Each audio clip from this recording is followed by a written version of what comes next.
Bismillahirrahmanirrahim. Assalamualaikum warahmatullahi wabarakatuh. Alhamdulillahi rabbil alamin. Wahdahu wassalatu wassalamu ala asyrafil anbiya'i wal mursalin wa ala alihi wa sahbihi ajma'in. Allahumma salli ala sayyidina Muhammadin al-Fatih lima wal khatimi lima sabaqa nasiril haqqi bil haqqi wal hadi ila siratikal mustaqim wa ala alihi haqqa qadrihi wa miqdarihi al-'azim. Subhanallah wa ni'mal wakil, ni'mal mawla wa ni'mal nasir, wa la hawla wa la quwwata illa billahil 'aliyyil 'azim. قال الله تعالى في القرآن الكريم: أعوذ بالله من الشيطان الرجيم. بسم الله الرحمن الرحيم. يا أيتها النفس المطمئنة ارجعي إلى ربك راضية مرضية فادخلي في عبادي وادخلي جنتي. Sadaqallahul azim.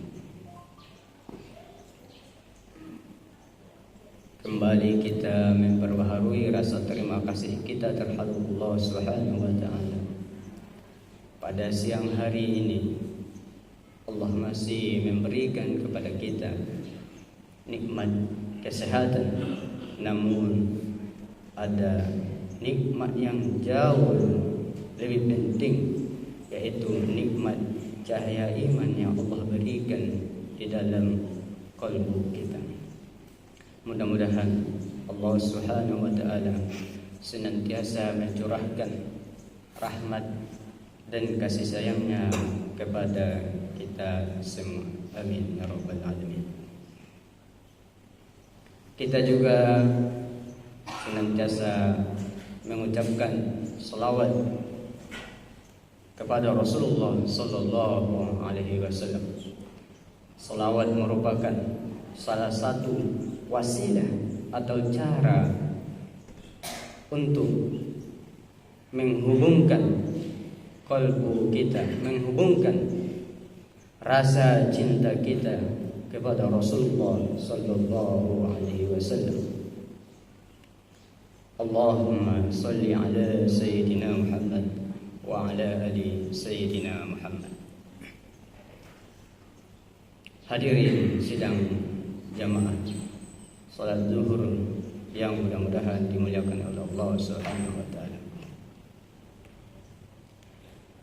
Pada kesempatan kali ini kita akan membahas terkait apa-apa saja hikmah yang akan didapatkan, apa-apa saja manfaat yang akan diterima oleh seorang hamba ketika ia senantiasa berzikir menyebut nama Allah Subhanahu wa taala. Ketika ia selalu menggaungkan zikrullah di dalam qalbunya. Allah Subhanahu wa taala berfirman di dalam surat Al-Fajr ayat 27. Bismillahirrahmanirrahim. Ya ayyatuhan nafsul mutmainnah. Jadi hikmah yang pertama atau manfaat yang pertama yang akan dirasakan oleh seorang hamba ketika dia senantiasa berzikir menyebut nama Allah di dalam hatinya, ia akan mendapatkan panggilan kasih sayang, panggilan rahmat dari Allah Subhanahu wa taala ketika ruhnya hendak berpisah dari jasad.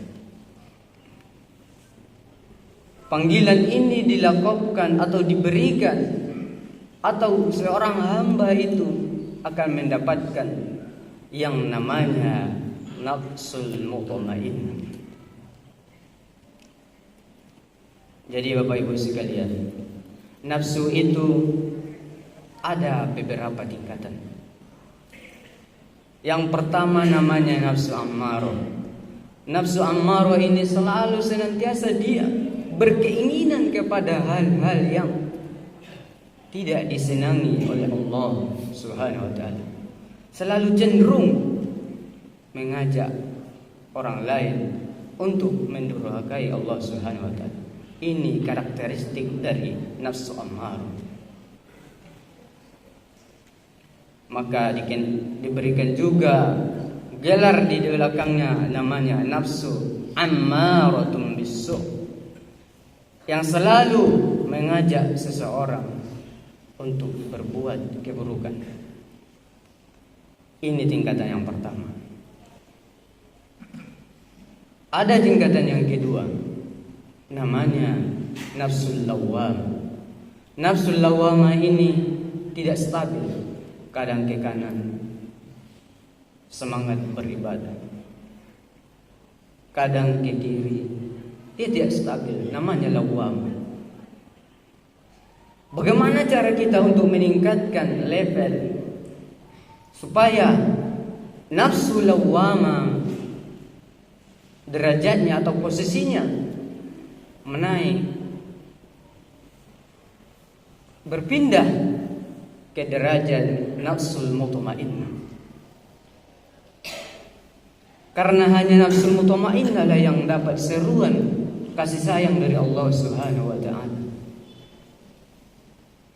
Maka orang yang senantiasa melatih zikir kepada Allah Subhanahu wa taala, yang tadi nafsunya nafsul mutmainnah atau nafsul ammarah sekalipun, akan berangsur-angsur berubah menjadi nafsul mutmainnah, nafsu yang tenang.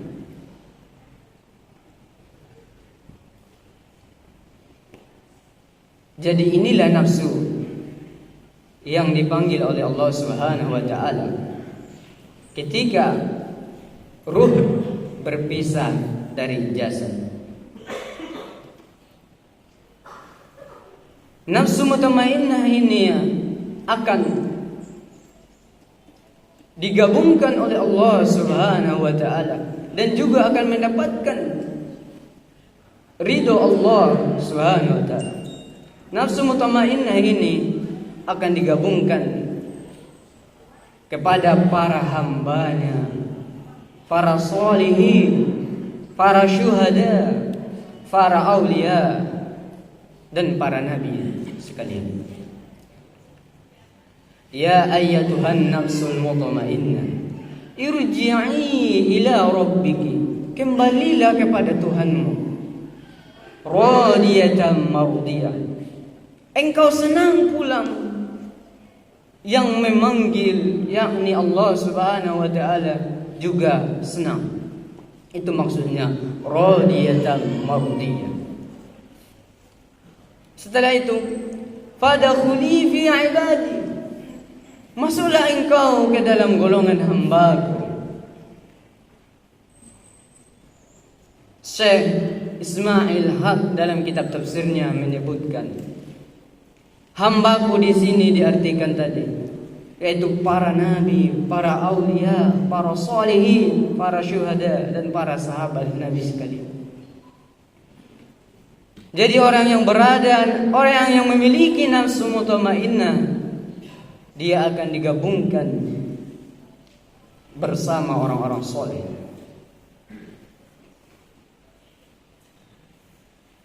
Fadkhuli fi ibadi, masuklah engkau ke dalam golongan hamba-Ku. Dan setelah itu, wadkhuli jannati, masuklah engkau ke dalam surga-Ku.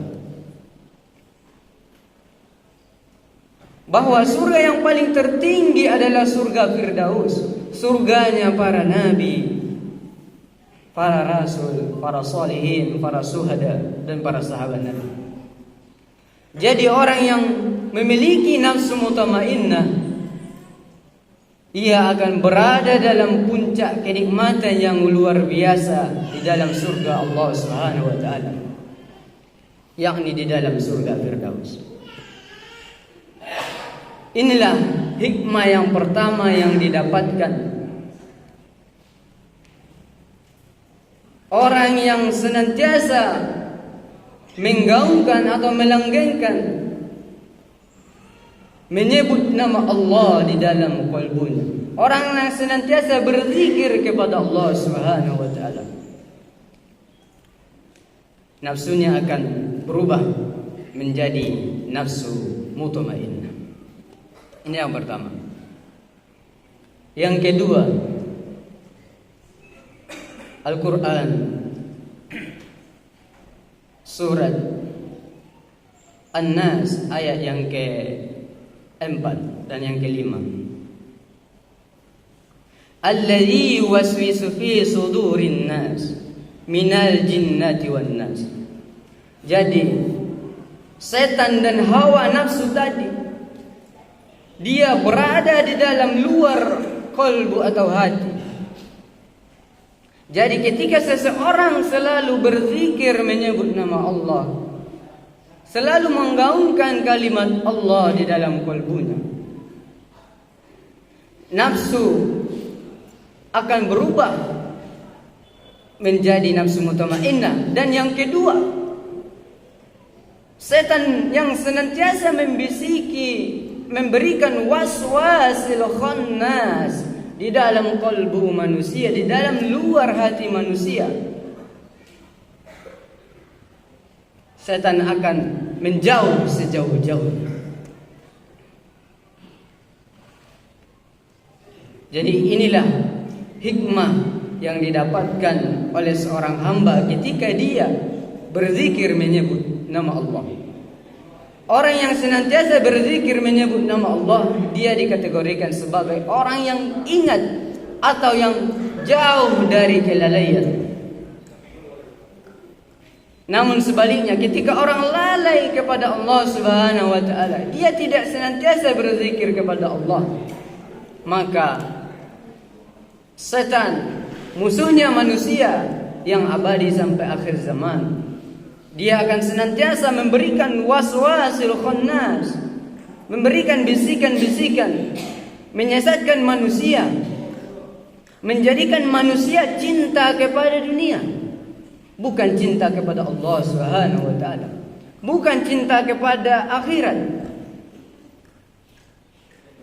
Dia menghiasi kehidupan dunia ini bagaikan kehidupan yang abadi.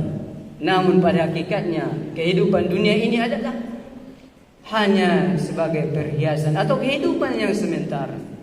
Namun ketika seseorang lalai, tidak berzikir kepada Allah Subhanahu wa taala, inilah senantiasa yang digaungkan oleh setan. Dia menghiasi, memberikan waswas kepada kalbu manusia untuk cinta kepada dunia, bukan cinta kepada akhirat. Ini yang kedua.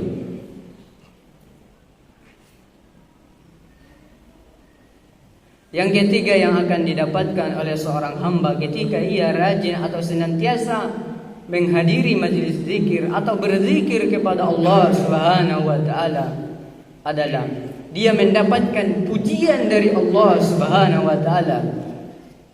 Hal ini dijelaskan oleh Allah di dalam Quran surat Asy-Syams.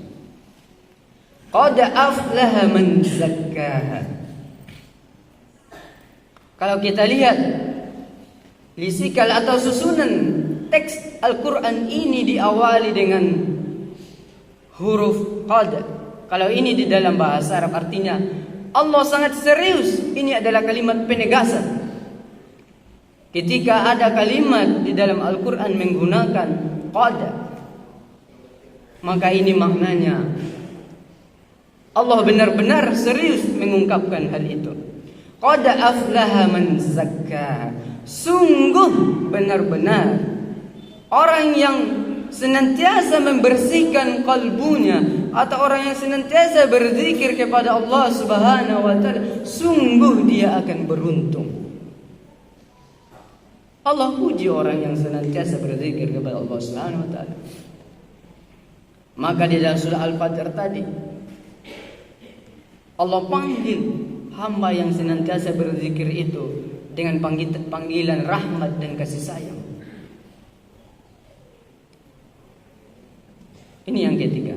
Namun apa kata Allah setelah Allah puji orang yang senantiasa membersihkan qalbu, namun sebaliknya, wa qad khaba man dassaha, sungguh merugi orang yang tidak ada usaha membersihkan kalbunya, tidak ada usaha untuk senantiasa berzikir kepada Allah Subhanahu wa taala. Sungguh merugi orang yang seperti ini, kata Allah Subhanahu wa taala.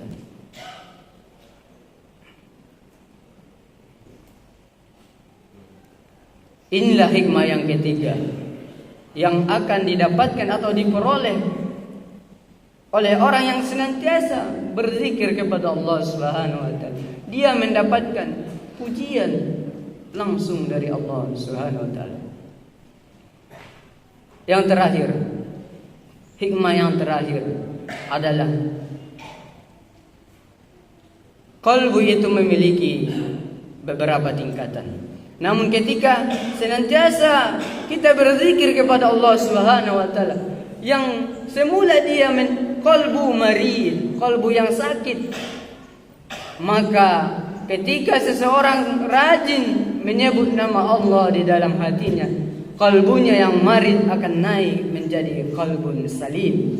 Inilah yang dijelaskan oleh Allah Subhanahu wa taala di dalam Quran surat Asy-Syu'ara. Yauma la yanfa'u malun wala banun illa man atallaha biqalbin salim. Pada hari di mana harta, jabatan yang Allah titipkan tidak berguna pada hari itu.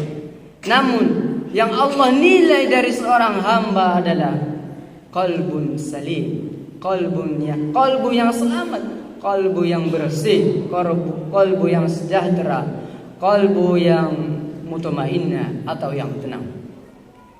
Jadi orang yang senantiasa menyebut nama Allah, orang yang senantiasa berzikir kepada Allah, dia akan memperoleh qalbu yang selamat. Mudah-mudahan kajian pada hari ini bermanfaat bagi kita semua, dan Allah Subhanahu wa taala memberikan kepada kita nafsu yang mutmainnah dan memberikan kepada kita qalbu yang salim. Amin ya rabbal alamin. Wabillahi taufiq wal hidayah. Assalamualaikum warahmatullahi wabarakatuh.